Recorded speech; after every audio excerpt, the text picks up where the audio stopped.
Assalamualaikum warahmatullahi wabarakatuh. Berjumpa kembali dengan saya Niko Septiawan dalam video pembelajaran mata pelajaran pemeliharaan mesin kendaraan ringan. Masih pada materi diagnosis sistem bahan bakar injeksi.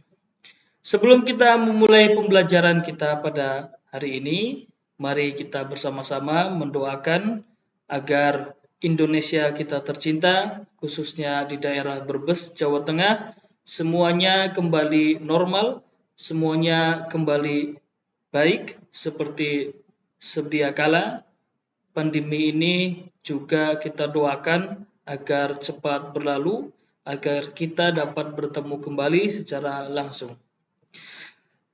Tak lupa juga saya ingatkan kepada siswa, khususnya siswa jurusan TKR di mata pelajaran saya untuk tetap disiplin dalam mengikuti pembelajaran jarak jauh, tetap mengikuti dengan baik, dan jangan lupa untuk presensi setiap hari. Baik, kita masuk ke dalam pembelajaran kali ini. Kita melanjutkan tentang materi diagnosis sistem bahan bakar injeksi atau electronic fuel injection.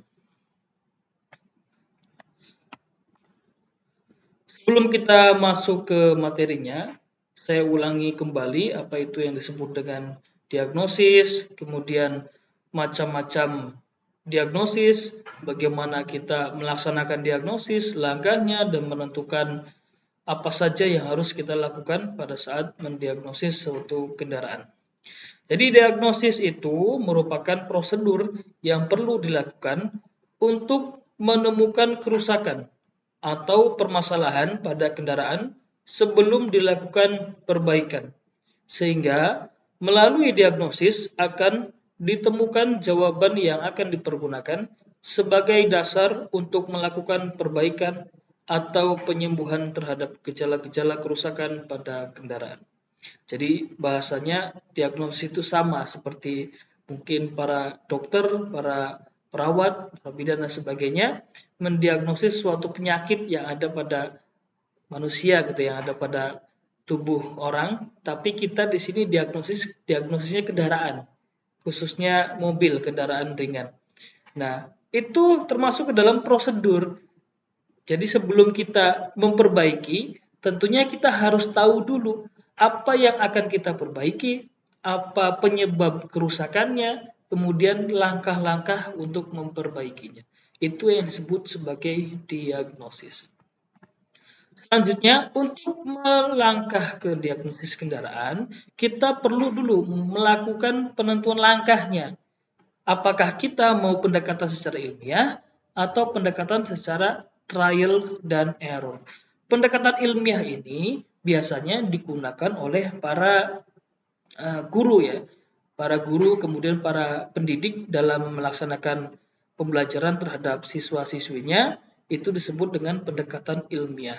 Ada juga beberapa mekanik profesional yang ada pada bengkel-bengkel umum baik resmi juga menggunakan pendekatan ilmiah. Yang kedua adalah pendekatan trial dan error. Ini terkhusus untuk para mekanik-mekanik profesional. Jadi pendekatan trial dan error ini memerlukan pengalaman dan jam terbang yang tinggi untuk menemukan suatu masalah yang terdapat pada kendaraan yang akan diperbaikinya. Jadi pendekatan ilmiah ini berarti di dalamnya terkandung konsep induksi, deduksi, dan verifikasi. Hal ini dapat dilihat prosesnya diawali dengan proses pengumpulan data atau gejala. Pengumpulan data ini bisa berupa apabila kita dalam proses pembelajaran ya, dari seorang tenaga pengajar, dari seorang guru menyebutkan, menjelaskan kendaraan ini yang digunakan untuk praktek kita memiliki masalah A, B, C. Itu pengumpulan data bagi peserta didik yang akan melaksanakan suatu perbaikan diagnosis.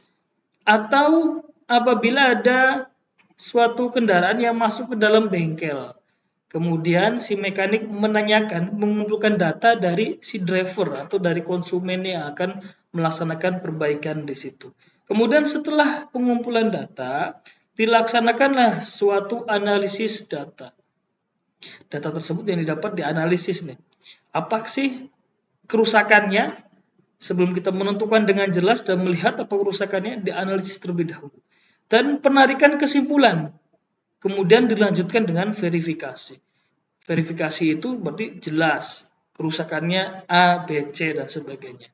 Kemudian pendekatan trial dan error dilakukan berdasarkan pada konsep analogi terhadap pengalaman-pengalaman yang dimiliki.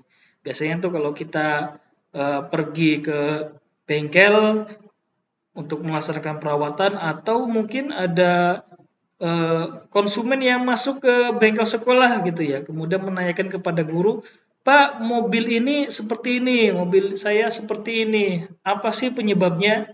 Sebelum melaksanakan pengumpulan data, verifikasi secara jelas, real, yang rusak adalah itu, si mekanik, si tenaga pengajar tersebut menyampaikan nih, menurut dengan pengalamannya, Bapak, Ibu, mobilnya seperti ini, biasanya, nah biasanya yang rusak A, B, C, dan sebagainya.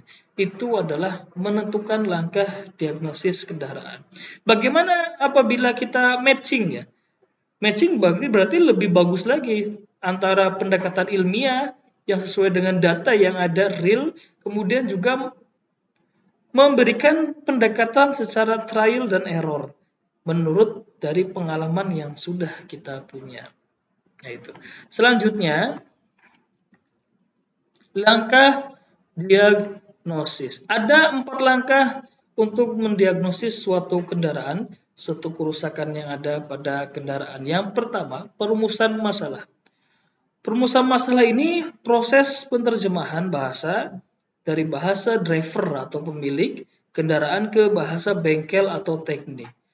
Driver itu walaupun yang punya kendaraan tapi nggak tahu nih bahasanya. Biasanya pakai bahasa, contoh kerusakan pada mobil nih, Pak, mobil saya mesinnya kalau jalan tuh tersendat-sendat. Nah, itu kan bahasa driver atau bahasa pemilik. Kemudian dirubah oleh ke driver pada job text-nya, pada isiannya dirubah nih, tersendat-sendat tersebut apakah bahasanya mungkin kerusakan pada sistem pengapian, kerusakan pada sistem tenaga, dan sebagainya. Kemudian yang kedua adalah proses pengkajian permasalahan. Mengkaji sistem melalui buku manual atau buku-buku materi yang relevan, dapat juga menggali informasi dari mekanik.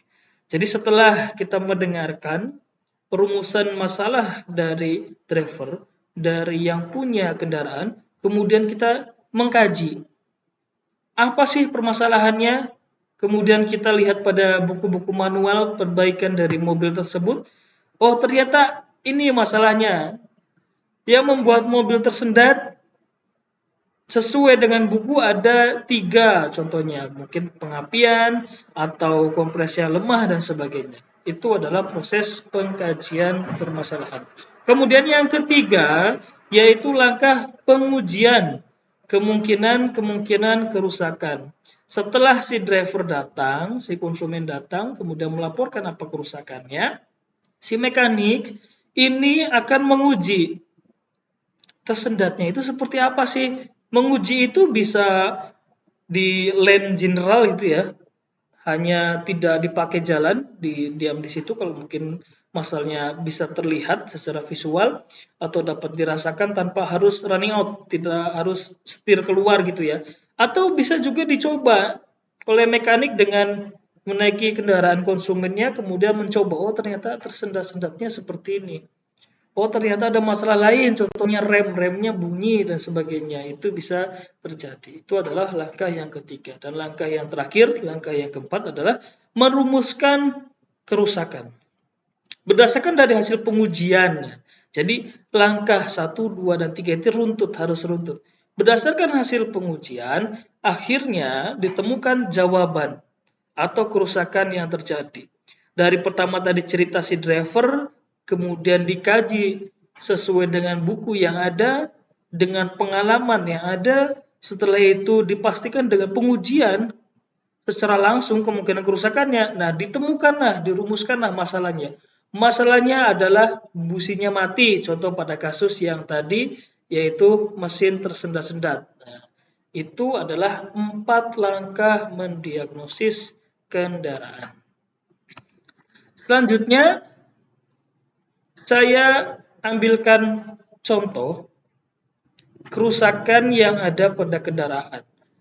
Kemarin di pertemuan ke-6 juga sudah saya sampaikan beberapa kerusakan. Ini di pertemuan kali ini juga saya nanti akan melanjutkan memberikan contoh kerusakan dan contoh yang ada pada pengkajian kerusakannya. Jadi kalau kerusakannya, trouble-nya A, itu apa sih yang kemungkinan terjadi? Apa sih yang membuat kendaraan tersebut bisa rusak seperti itu? Baik, karena waktunya sudah terlampau lama, nanti untuk penjelasan kerusakannya, trouble dan sebagainya akan saya sampaikan pada pertemuan yang selanjutnya. Jangan lupa setelah melihat video ini untuk langsung mengisi presensi, bisa di kolom komentar ataupun mengisi di formulir yang sudah saya sediakan. Terima kasih atas perhatiannya. Selamat belajar. Mohon maaf apabila pada saat penyampaian materi, pada saat mengucapkan materi ada salah kata, saya mohon maaf. Terima kasih. Wassalamualaikum warahmatullahi wabarakatuh. Sampai jumpa di video pembelajaran lainnya.